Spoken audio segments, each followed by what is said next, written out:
Hello students, till now we have discussed about molecular formula. Now in this video we will discuss about molecular mass. इसमें हम किसकी बात करेंगे? molecular mass की बात करेंगे. तो जो molecular mass है, जैसे हमारा atomic mass होता है उसी टाइप से molecular mass है. जैसे कि हम लोग एक एग्जांपल से स्टार्ट करते हैं. जैसे कि सपोज मान लीजिए हम एसिटिक एसिड लेके चलते हैं. कौन सी acid? Acetic acid, that is vinegar. तो इसका फॉर्मूला क्या होता है? CH3COOH. इसका फॉर्मूला क्या होता है? CH3COOH. अब इसमें कौन कौन से आपके एलिमेंट्स हैं? तो कार्बन है जिसका एटॉमिक मास क्या होता है? 12 यूनिट. हाइड्रोजन है जिसका होता है 1 यूनिफाइड. ऑक्सीजन है जिसका होता है 16 यूनिफाइड. ठीक है. तो पहले आप देख लीजिए इसमें कार्बन कितने हैं? 1 और 1, 2 कार्बन है. तो क्या हो जाएगा? 12 मल्टीप्लाइड बाई 2 प्लस हाइड्रोजन कितने हैं? 3 + 1 4. तो 4 मल्टीप्लाइड बाय 1 मल्टीप्लाइड बाई 4, क्योंकि हाइड्रोजन का 1 होता है और कितने हाइड्रोजन है? 3 + 1 4. प्लस ऑक्सीजन का कितना होता है? 16 और कितने हैं? 2. 16 × 2. 12 2 जा 24 प्लस 4 1 जा 4 प्लस 16 2 जा 32. तो कितना हो जाएगा? 24 प्लस 36. ठीक है. तो कितना हो जाएगा? 60 यूनिफाइड हो जाएगा. कितना हो जाएगा आपका? 60 यूनिफाइड. तो इसका मॉलिक्यूलर मास कितना हो गया? 60 यूनिफाइड. तो बेसिकली हम क्या कह सकते हैं कि mass of one molecule of any substance, mass of one molecule of any substance is it's molecular mass. और उसकी यूनिट क्या होती है? AMU या फिर U, केवल U, दैट इज यूनिफाइड. मतलब कि जो इसकी यूनिट है, अगर हम लिखें its unit is same as unit of atomic mass. इसकी जो यूनिट है वही यूनिट है जो किसकी होती है? एटॉमिक मास की यूनिट होती है. तो we can say that its unit is same as atomic mass. अच्छा, मॉलिक्यूलर मास को हम एक और तरीके से डिफाइन कर सकते हैं. Molecular mass of the substance is the sum of atomic masses of all the atoms in a molecule. क्या? molecular mass क्या है? sum of atomic mass of all atoms present in molecule. ठीक है. एक molecule में जितने atoms हैं, सारे एटम्स के एटॉमिक मास को क्या कर दो आप? सम अप कर दो. जैसे कि 1 कार्बन 2 कार्बन हो गया, 3 और 1 4 हाइड्रोजन हो गया, 2 ऑक्सीजन हो गया. तो सारे एटम्स के एटॉमिक मास का अगर हम सम कर देंगे जो कि मॉलिक्यूल में प्रेजेंट हैं, तो क्या मिल जाएगा हमें? मॉलिक्यूलर मास मिल जाएगा. So we can say that molecular mass of substance is the sum of, the molecular mass of the substance is the sum of atomic masses of all the atoms in a molecule of the substance. तो basically ये क्या है? Relative mass of a molecule expressed in AMU. Relative mass expressed in AMU. तो अब जब हम molecular mass निकालते हैं, जैसे एसिटिक एसिड का तो हमने ये निकाल लिया, और 2-3 एग्जांपल्स हम लोग देख लेते हैं कि कैसे हम लोग मॉलिक्यूलर मास निकालेंगे. ठीक है. जैसे कि सपोज आपका क्या है? H2SO4 है. ठीक है. तो हाइड्रोजन के कितने हैं? 2. हाइड्रोजन का मास कितना होता है? 1 × 2 प्लस सल्फर का कितना होता है? 32 × 1 प्लस ऑक्सीजन का कितना होता है? 16 × 4. तो क्या हो जाएगा? 2 + 32 + 64. 4 5 6 7 8 एंड 6 + 3 9, तो ये कितना हो जाएगा आपका 98 यूनिफाइड या फिर 98 AMU। ये किसका मॉलिक्यूलर मास हो गया? सल्फ्यूरिक एसिड का। मॉलिक्यूलर मास क्या है? That is molecular mass of H2SO4 क्या हुआ? Mass of one molecule, mass of one molecule of H2SO4 वो कितना आया हमारा 98 यूनिफाइड। ऐसे ही मान लो नाइट्रिक एसिड है HNO3, तो ये क्या हो गया आपका 1 + 14 प्लस, मैं डायरेक्ट कर रहा हूं, ओके, 16 3 48, तो ये कितना हो जाएगा 63 यूनिफाइड। तो nitric acid that is HNO3 मतलब नाइट्रिक एसिड का मॉलिक्यूलर मास कितना हो गया 63 यूनिफाइड, या फिर क्या हम बोल सकते हैं 63 AMU हम बोल सकते हैं। ठीक है, ये किसका मॉलिक्यूलर मास हो गया?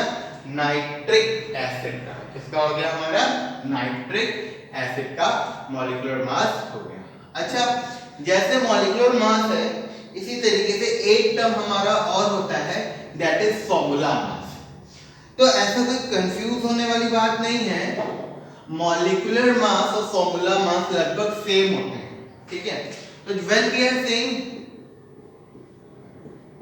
फॉर्मूला मास, हम जब फॉर्मूला मास कह रहे हैं इसका मतलब हम उन कंपाउंड्स की बात कर रहे हैं जिसमें आयन्स होते हैं, जैसे कि क्या NaCl।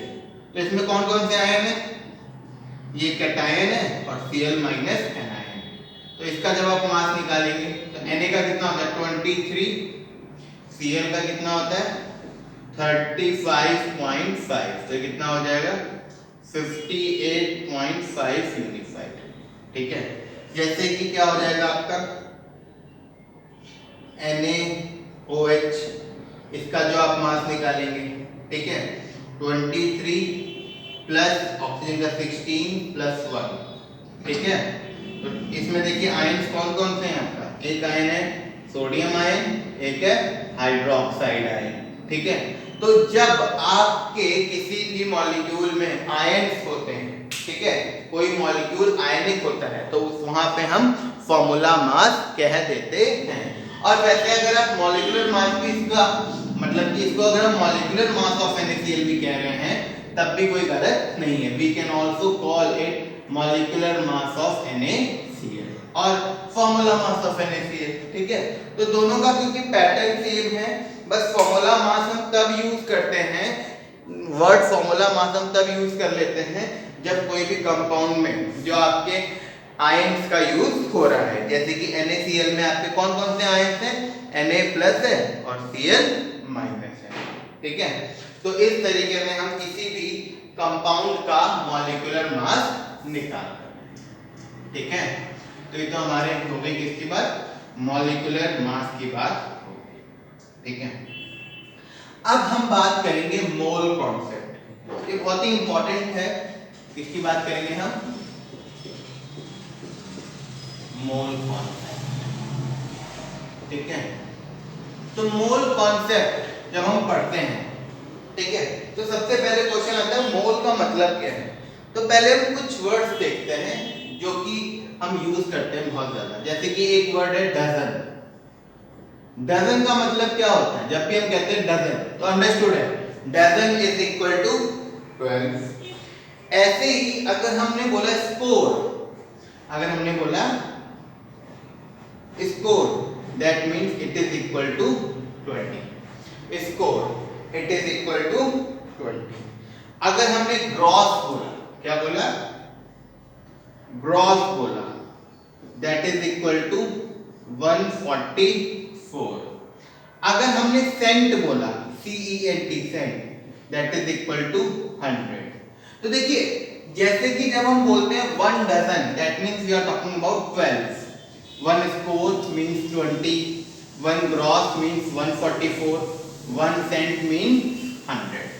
नाउ अब अगर आई एम सेइंग मोल, तो ऐसे ही मोल का मतलब हम बात कर रहे हैं किसकी? 6.022 into 10 to the power 23।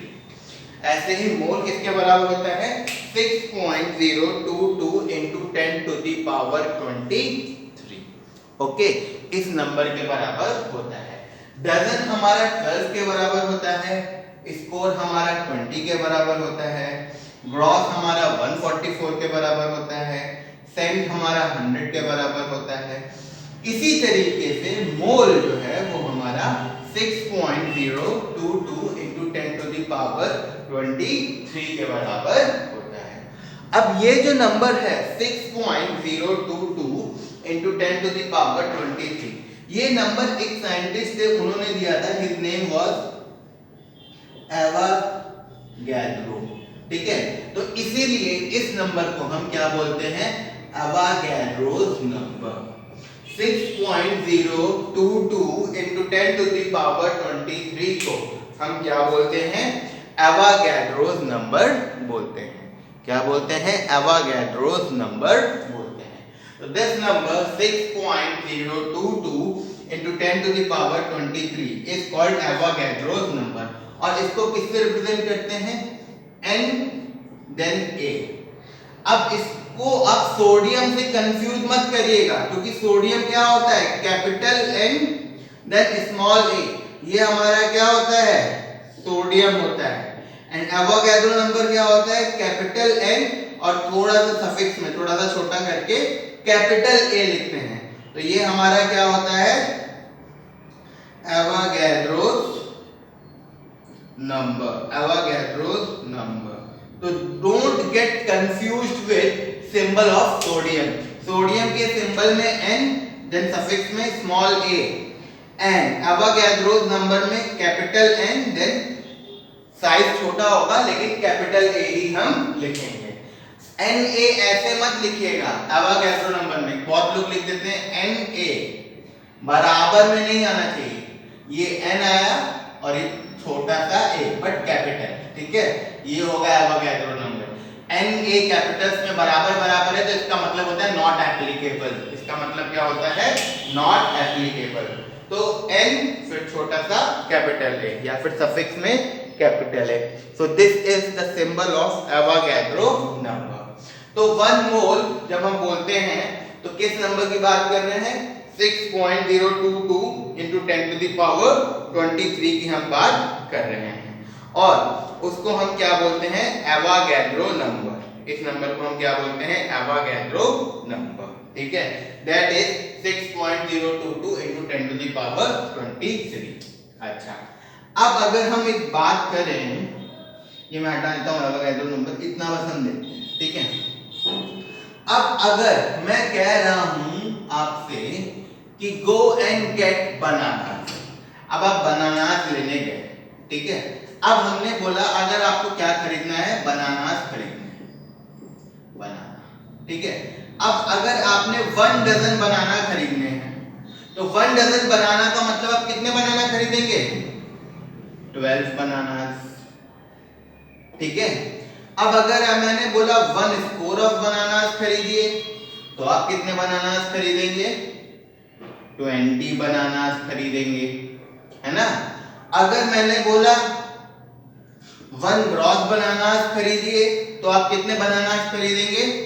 144 bananas खरीदेंगे। Okay, you will get 144 bananas.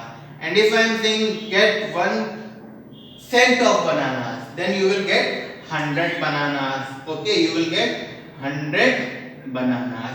Similarly, अगर मैंने कहा get 1 mole of bananas, आपसे क्या कहा? 1 mole of bananas लाइए, तो आप कितने बनाना लाएंगे? 6.022 into 10 to the power 23 bananas लेके आएंगे। आप कितने बनानास लेके आएंगे? 6.022 into 10 to the power 23 bananas आप लेके आएंगे। तो बेसिकली 1 मोल ऑफ बनाना, अगर I am saying 1 mole of bananas is equal to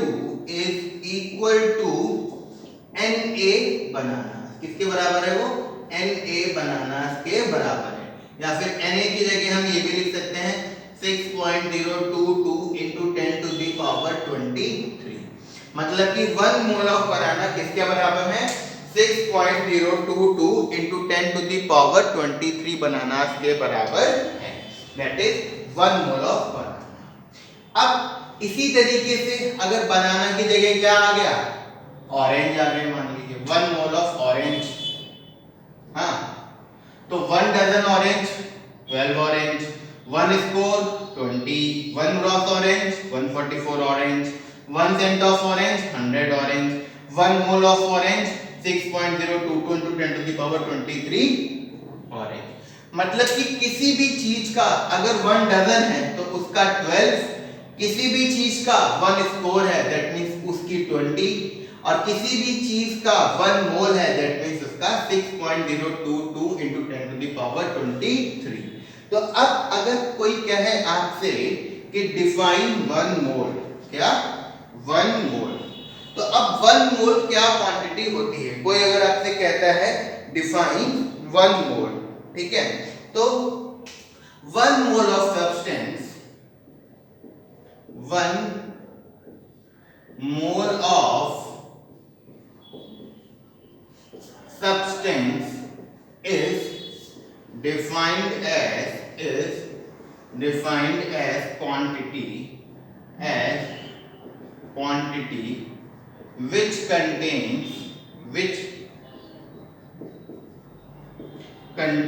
6.022 into 10 to the power 23 entities of that substance। क्या 1 मोल ऑफ सब्सटेंस क्या होता है? 1 mole of any substance is defined as quantity which contains 6.022 into 10 to the power 23 entities of that substance। तो किसी भी substance के 1 मोल में उस सब्सटेंस की इतनी एंटिटीज होंगी, ठीक है। किसी भी सब्सटेंस के 1 मोल में उस सब्सटेंस की 6.022 into 10 to the power 23 entities होंगी। अब सोच रहे हो कि एंटिटीज मतलब क्या? जैसे कि अगर मैंने बोला 1 मोल ऑफ कार्बन, तो क्या बोला मैंने? मान लीजिए 1 मोल ऑफ कार्बन, तो इसमें क्या होगा? 6.022 into 10 to the power 23 atoms of carbon, है ना। इसमें क्या होंगे? इतने एटम्स ऑफ कार्बन होंगे। अब ध्यान दीजिएगा, अगर मैंने बोला 1 मोल ऑफ ऑक्सीजन O, तो इसमें क्या होगा? 6.022 into 10 to the power 23 atoms of oxygen, ठीक है, ऑक्सीजन। लेकिन अगर मैंने बोला 1 mole of oxygen gas O2, अगर मैंने बोला 1 मोल ऑफ O2, तो 1 मोल ऑफ O2 में क्या होगा? 1 मोल ऑफ O2 में क्या होगा? 6.022 into 10 to the power 23 molecules of oxygen gas होगी, ठीक है। क्योंकि अब ये क्या है? मॉलिक्यूल, ये क्या है? मॉलिक्यूल। अब अगर आप 1 मोल ऑफ O2 ले रहे हैं तो उसमें ऑक्सीजन गैस के इतने मॉलिक्यूल होंगे। जैसे कि अगर मैंने बोला 1 mole of H2SO4, 1 mole of H2SO4 में क्या होगा? 6.022 into 10 to the power 23 molecules of H2SO4। इसी तरीके से 1 मोल ऑफ H2SO4 में क्या होगा? 6.022 into 10 to the power 23 molecules of H2SO4 होंगे। क्या? 6.022 into 10 to the power 23 molecules of H2SO4 होंगे। इसमें 1 मोल ऑफ H2SO4 में, ठीक है। अच्छा, एक एग्जांपल हम लोग और ले लेते हैं। जैसे कि अगर आपको थोड़ा सा कंफ्यूजन है, कंप्यूटर तो सब लोग जानते ही होंगे, है ना। तो हम कंप्यूटर से एग्जांपल लेके चलते हैं। कंप्यूटर में पहले हम अलग अलग चीजें लेते हैं। जैसे कि अगर हमने बोला 1 mole of mouse, 1 mole of mouse, तो आई एम राइटिंग Na, ठीक है, तो आपके Na माउस हो जाएंगे, ठीक है। अच्छा अगर मैंने बोला 1 मोल ऑफ कीबोर्ड, हाँ 1 मोल ऑफ कीबोर्ड, तो आपके क्या हो जाएंगे, Na कीबोर्ड्स हो जाएंगे, है ना, आपके Na कीबोर्ड्स हो जाएंगे। ऐसे ही अगर मैंने बोला 1 mole of monitor, 1 mole of monitor, तो उसमें क्या हो जाएंगे हमारे Na मॉनिटर्स हो जाएंगे, है ना। अब मैंने बोला 1 mole of CPU, central processing unit, तो उसमें क्या हो जाएंगे हमारे Na CPU हो जाएंगे, ठीक है। तो आप देखिए ये तो आपका एक कॉन्सेप्ट हो गया एटम वाला, ठीक है, जैसे 1 mole of carbon, 1 mole of oxygen, 1 mole of nitrogen, 1 mole of hydrogen. अब मैंने बोला 1 mole of computer, 1 mole of computer में क्या होगा, Na कंप्यूटर सेट्स होंगे ना, Na कंप्यूटर सेट्स होंगे। जैसे कि यहाँ पे अब आप इसको देखिए H2SO4 को, जैसे कि मैंने बोला 1 मोल ऑफ हाइड्रोजन, तो क्या Na हाइड्रोजन होंगे, है ना। फिर मैंने बोला 1 मोल ऑफ सल्फर, तो आपके क्या होंगे Na सल्फर होंगे। मैंने बोला 1 मोल ऑफ ऑक्सीजन, तो क्या होगा आपका Na ऑक्सीजन होंगे। लेकिन मैंने बोला 1 मोल ऑफ H2SO4, तो Na मॉलिक्यूल्स ऑफ H2SO4 होंगे। तो बेसिकली कंप्यूटर, अगर अब पूछा जाए 1 मोल ऑफ कंप्यूटर में टोटल कितने एटम्स हैं, 1 मोल ऑफ कंप्यूटर में कितने एटम्स या फिर कंपोनेंट हैं, तो अब एक कंप्यूटर में कितने कंपोनेंट हैं, एक कंप्यूटर में एक माउस होगा, एक कीबोर्ड होगा, एक मॉनिटर होगा और एक सीपीयू होगा। तो एक कंप्यूटर में कितने कंपोनेंट्स हैं, 4, ओके। तो 1 मोल ऑफ कंप्यूटर में कितने कंपोनेंट्स होंगे, Na into 4, कितने कंपोनेंट्स होंगे, Na into 4, क्योंकि एक कंप्यूटर में 4 है, तो Na कंप्यूटर में क्या होगा, Na into 4। ऐसे ही अगर 1 मोल ऑफ H2SO4 में आपको नंबर ऑफ एटम्स पूछ दिया जाए, कितने पूछ दिया जाए, 1 मोल ऑफ H2SO4 में टोटल कितने एटम्स हैं, तो पहले आप एक मॉलिक्यूल का चेक कर लीजिए, किसका चेक कर लीजिए, एक मॉलिक्यूल ऑफ H2SO4 आप ले लीजिए, 1 मॉलिक्यूल ऑफ H2SO4, देखिए H2SO4, हाइड्रोजन के कितने हैं, 2, सल्फर के कितने हैं, 1, और ऑक्सीजन के कितने हैं, 4।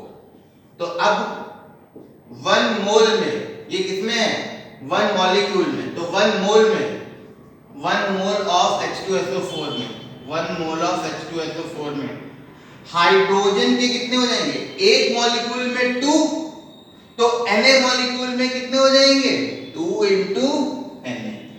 1 मॉलिक्यूल ऑफ H2SO4 में 2 हाइड्रोजन है, ठीक है, तो इसका मतलब Na मॉलिक्यूल ऑफ H2SO4 में, भाई 1 मॉलिक्यूल में 2, तो Na मॉलिक्यूल में 2 into दिस।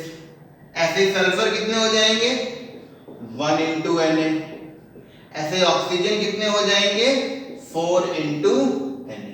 तो जो total number of atoms 1 mole of H2SO4 में कितने हो जाएंगे, 4 5 6 7, 4 और 2 6 प्लस 1 कितने हो जाएंगे, total number of atoms 7 Na हो जाएंगे, ठीक है। उसमें 2 Na हाइड्रोजन के हैं, Na सल्फर के हैं और 4 Na ऑक्सीजन के। आई बात समझ में। तो बेसिकली जब हम 1 मोल की बात करते हैं तो किसी भी सब्सटेंस का 1 मोल उसकी इतनी एंटिटीज रखता है अपने अंदर, ठीक है, उसकी इतनी एंटिटीज रखता है इसके अंदर। आई बात समझ में कि नहीं आई बात समझ में, आई गेस आ गई होगी। तो ये हमारा क्या हुआ, मोल कॉन्सेप्ट हुआ। अच्छा ऐसे ही मोलर मास, अब एक टर्म इसी में आएगा, मोल कॉन्सेप्ट के अंदर ही चल रहा है, ठीक है। अब हमारा टर्म आएगा कौन सा, मोलर मास। तो अब एक मॉलिक्यूल का मास क्या हो गया, मॉलिक्यूलर मास, और एक मोल का मास क्या हो जाएगा, मोलर मास। तो you can write it simply, क्या, mass of 1 mole of any substance is equal to its molar mass, तो किसी भी सब्सटेंस का जो 1 मोल का मास होगा वो किसके बराबर होगा, उसके मोलर मास के बराबर होगा। ठीक है, उसके मोलर मास के बराबर होगा। अब चलिए इसमें हम एग्जांपल लेते हैं वाटर का। जैसे कि हमने बोला H2O। अब H2O का मॉलिक्यूलर मास कितना हो जाएगा, 2 + 16, कितना हो जाएगा, 18 यूनिफाइड। दैट इज, ये क्या है आपका मास ऑफ 1 मॉलिक्यूल। किसका मास है, 1 मॉलिक्यूल का मास। अब हमें पता है 1 यूनिफाइड किसके बराबर होता है, 1.66 × 10⁻⁻27 kg। ठीक है, अब इसका मास कितना है, 18, तो 18 यूनिफाइड कितना हो जाएगा, 18 × 1.66 × 10⁻⁻27 kg। ये एक मॉलिक्यूल का मास हो गया वाटर का। ठीक, अब मान लीजिए हमारे पास कितना है, 1 मोल ऑफ H2O है, 1 मोल ऑफ वाटर है। ठीक है, मतलब कि कितने मॉलिक्यूल्स हैं, इसका मतलब Na मॉलिक्यूल्स ऑफ H2O है। कितना मॉलिक्यूल्स है, Na मॉलिक्यूल्स ऑफ H2O है। ठीक है, अगर हमने बोला 1 मोल ऑफ H2O, तो इसका मतलब हमारे पास कितना H2O है, Na मॉलिक्यूल्स ऑफ H2O है। हाँ, अब 1 मॉलिक्यूल ऑफ H2O का मास कितना है, कितना, तो Na मॉलिक्यूल्स का मास कितना हो जाएगा, Na into this, that is 18 × 1.66 × 10⁻⁻27 kg। इसको ग्राम में कर लीजिए, तो Na इंटू 18 × 1.66 × 10⁻⁻27 kg को ग्राम में करेंगे तो क्या हो जाएगा, 1000 ग्राम। ठीक है, अब जब हम इस पूरे को सॉल्व करेंगे, Na की वैल्यू तो हमें पता है, इस पूरे को मल्टीप्लाई करेंगे तो कितना आ जाएगा आपका, लगभग 18 ग्राम आ जाएगा। कितना आ जाएगा, 18 ग्राम आ जाएगा।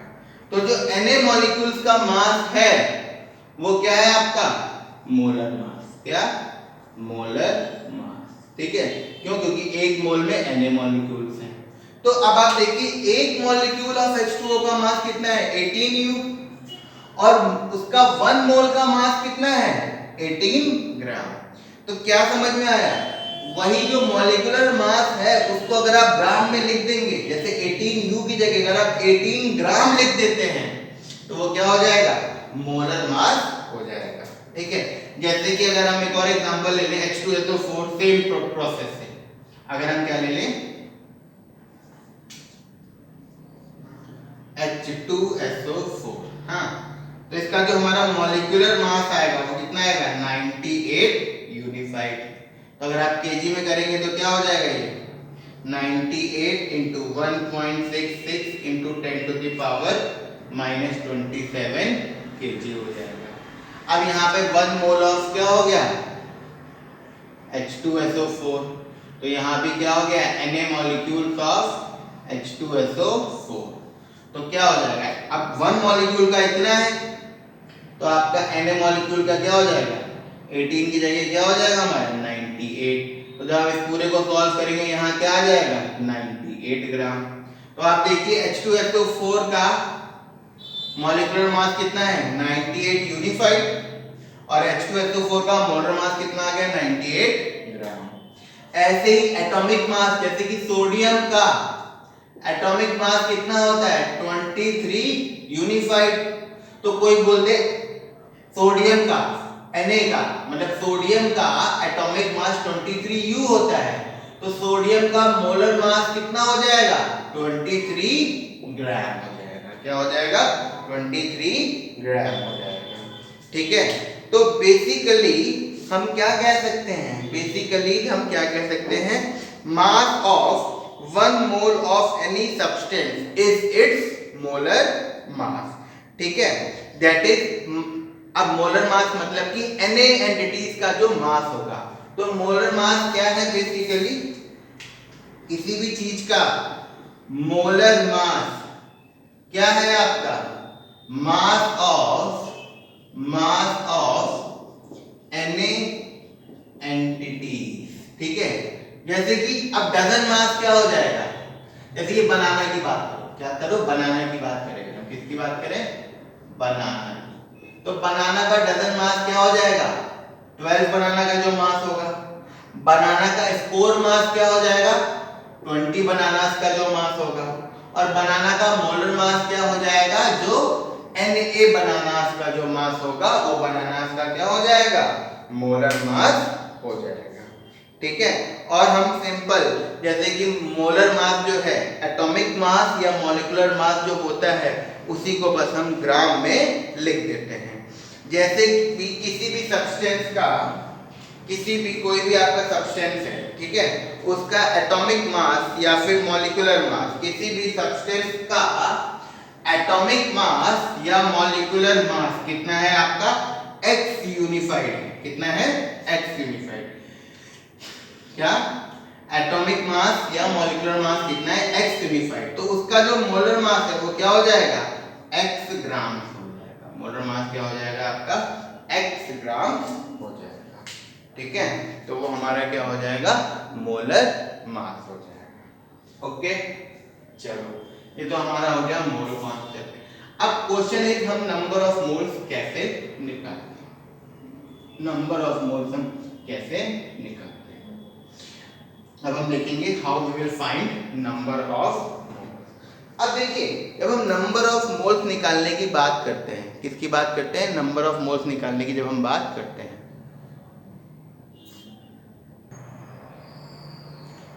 अब नंबर ऑफ मोल्स हम कैसे निकालते हैं। सपोज एक एग्जांपल लेते हैं। सपोज हमारे पास एक पेन है, मास ऑफ 1 पेन कितना है हमारा, 10 ग्राम। कितना है, 10 ग्राम।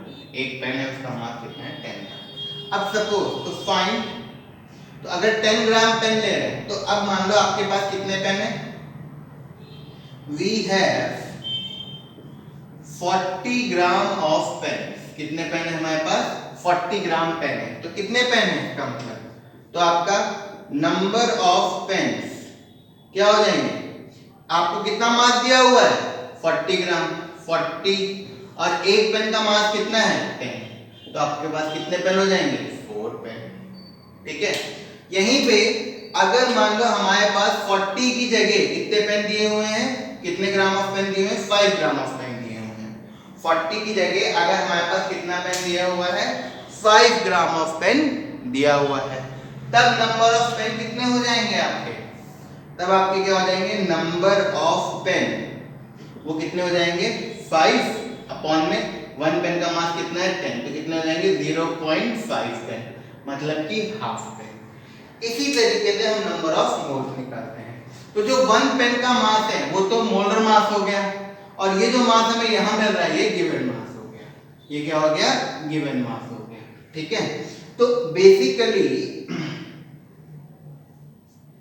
क्या, नंबर ऑफ मोल्स, क्या, नंबर ऑफ मोल्स क्या होगा आपका, गिवन मास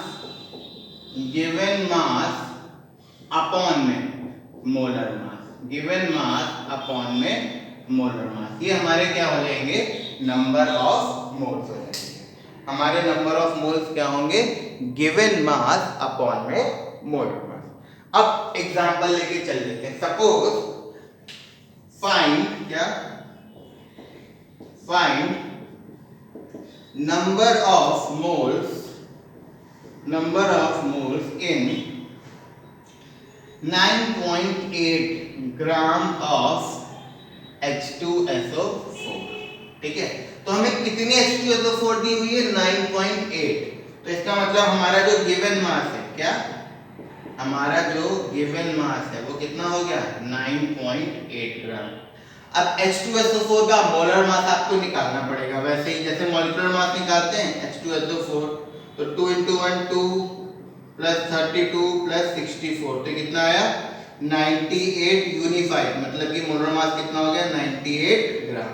तो यहाँ पे हम लिख लेंगे मोलर मास इसका कितना हो गया हमारा 98 ग्राम। तो नंबर ऑफ मोल्स N क्या हो गया आपका 9.8 अपॉन में 98, ठीक है। तो कितना हो गया आपका 0.1 मोल्स हो गए। कितने मोल्स हो गए 0.1 मोल्स ऑफ H2SO4, ठीक है। तो यहाँ पे जो 9.8 है वो हमारा गिवन मास है और मोलर मास तो हमारा फिक्स ही रहेगा, है ना। भाई H2SO4 है तो H2SO4 का मोलर मास क्या होगा 98 ग्राम। ऐसे अगर वाटर है तो वाटर का मोलर मास क्या होगा 18 ग्राम। तो जो मोलर मास है वो हमारा फिक्स रहता है और गिवन मास जो हमें दिया होगा वो हम निकाल लेंगे। तो एक फॉर्मूला तो हमारा ये हो गया number of moles is equal to given mass upon में मोलर मास। अच्छा अब दूसरी चीज पे आते हैं, इसी तरीके से नंबर ऑफ एटम्स और मॉलिक्यूल्स की बात करते हैं, ठीक है। नंबर ऑफ एटम्स और मॉलिक्यूल्स, ठीक है। तो अब देखिए number of atoms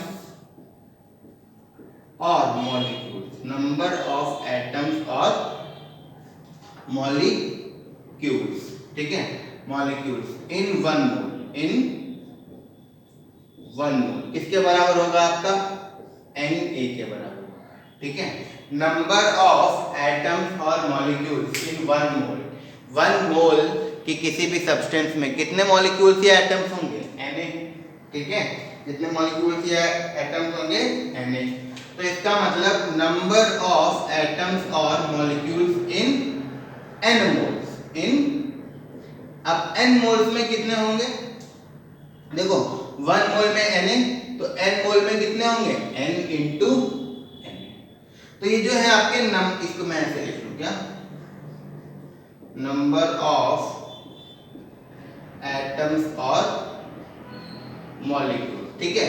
number of atoms और मॉलिक्यूल्स इन n मोल्स, इसको हम क्या मान ले n। तो आपका क्या हो जाएगा n is equal to n into Na। तो यहां से हमारा ये फॉर्मूला क्या बना n is equal to n upon में Na, ठीक है। यहाँ पे क्या है n क्या है गिवन नंबर ऑफ एटम्स और मॉलिक्यूल्स, n क्या है गिवन नंबर ऑफ एटम्स और मॉलिक्यूल्स। जैसे कि एक हम एग्जांपल ले लेते हैं कि जब हमारा वो था ना क्वेश्चन वही वाला फिर से कि क्या find number of molecules, number of molecules in 9.8 gram of H2SO4। क्या निकालना है हमें नंबर ऑफ मॉलिक्यूल्स निकालने हैं जिसमें 9.8 ग्राम ऑफ H2SO4 में निकालने हैं।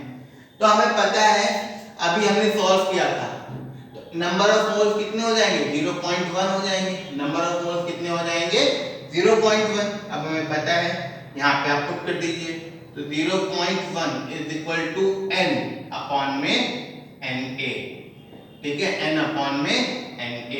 तो इसका मतलब 0.1 multiplied by Na is equal to क्या हो जाएगा n।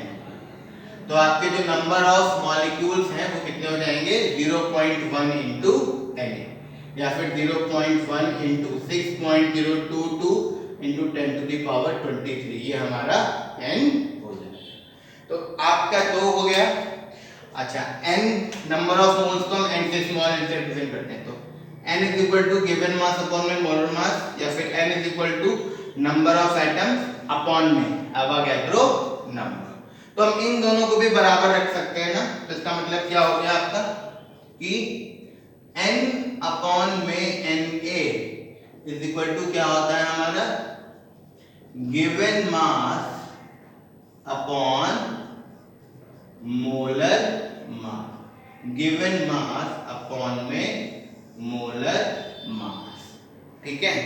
इसी तरीके से एक कॉन्सेप्ट हमारा और होता है वो वॉल्यूम का होता है, ठीक है। लेकिन वो अभी हमें क्लास 9 में नहीं पढ़ना है। वो हम लोग फर्दर हायर क्लासेस में पढ़ेंगे, ठीक है, कि volume of 1 mole of gas कितना है, दैट इज 22.4 लीटर होता है। तो अगर वो होता है तो वो हम डिस्कस कर लेंगे, लेकिन फिलहाल वो नहीं। ओके, तो ये हमारा मोल कॉन्सेप्ट कवर हो गया। इसी के साथ we have completed this chapter atoms and molecules. Okay.